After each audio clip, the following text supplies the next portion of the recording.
Hey everybody, so I just got done doing some listing and I wanted to share with you an item I came across that has 100% sell-through rate, and I found it in my own death pile. So over the summer I had taken a trip up to Seattle, and on the way up there I hit some garage sales and some estate sales, and I came across this shoe.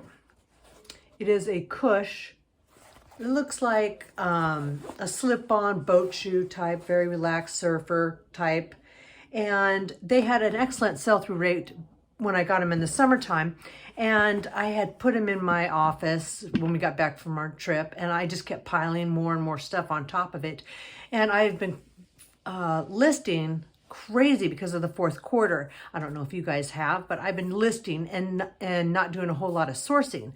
Well, now I'm coming down where I've pretty much got my death pile way low, and so now I'm having to get into some summer items until I go thrifting again on Sunday at the Goodwill bins.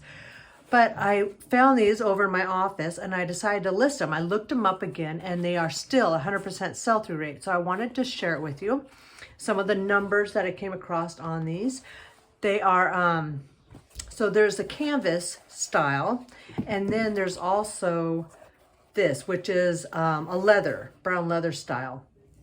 These are very comfortable and they're made to look very surfy, what they call boho, very relaxed boat shoes. And some of them, I looked them up and they were just ragged, torn, and very stretched out. This had rips down the side. They were in bad shape and they were still selling. So I wanted to share some numbers with you, being 100% sell through. So if you were just to list these Cush slip-on slippers, because that's what these are called, whoops, there would be 21 of them listed. And most of them are like this, but there are some that are higher on the shaft here, and some of them have laces, but this is the majority of the look.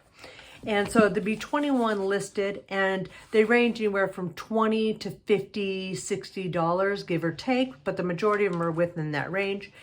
And you go to solds, and there's 96 sold. Same thing, they range from anywhere from $20 to $50, $60, give or take, depending on bids and that sort of thing. But the majority of them are within that price range. And then if you break it down even further, this model here that I had, this one, this is a Dawn Patrol slipper, is what it's called on the inside. I don't know if you guys can see that or if that will even show up. But there's 2 listed and 2 have sold, and they sold for $49.95. And so I'll probably list it around that, about 44 to 49. And that one's made out of leather. This one's made out of canvas. And this one is a Cush M slipper, and they're both size 8. And so when I listed this, I'm not sure what the numbers were, but there were more sold than listed, but this went about $34.99. So that's what I'll price mine at, just because it's going there. And I usually take offers. People will send me offers. But those are some of the things when you're doing your death pile, sometimes you have to go back through them, because I'm going to list these today.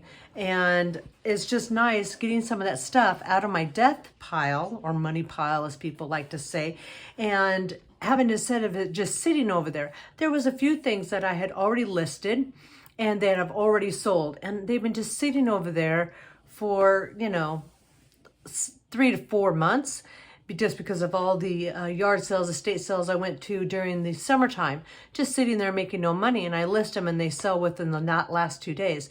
So when you guys get a chance, you should go over to your death pile and start going through it. Start looking at things, separating it, because that's what I like to do as soon as I get home here lately. I've been sorting my items quickly. Sorting them into different categories.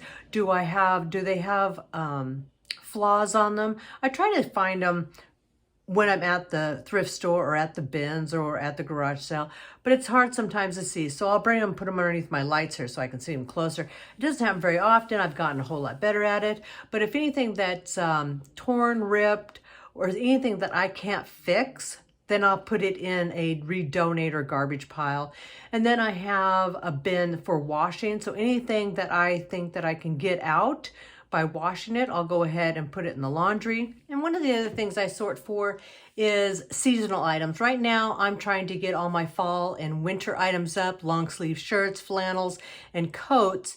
And anything that I'm sourcing for spring and summer, I'll put off to the side over at my office, and I'll list those in January. And then the other things I do when I'm sorting is if I've gone out to the Goodwill bins or thrifting or anything like that, and I find something that has a good sell-through rate, I want to get those up and going as soon as possible so I can get the turnover, which is what I should have done with these when I did them in the summertime, but they got buried underneath my continuous sourcing at garage sales and estate sales, and so they've got buried. But now that I'm running low on my death pile, money pile, I'm starting to find these items that I've been storing and got buried, and I should have had them listed. So one of the things you might be wanting to go do is look back on your death pile, go through it, sort it, maybe you'll find things that you bought and you had every intention of getting them up and going, but you didn't realize they were there. So you might find some things in your own death pile to get up and listed. This is the time to do it, especially in the fourth quarter, to get those items listed as soon as you can, and hopefully get that return as quick as possible. All right, have a good day.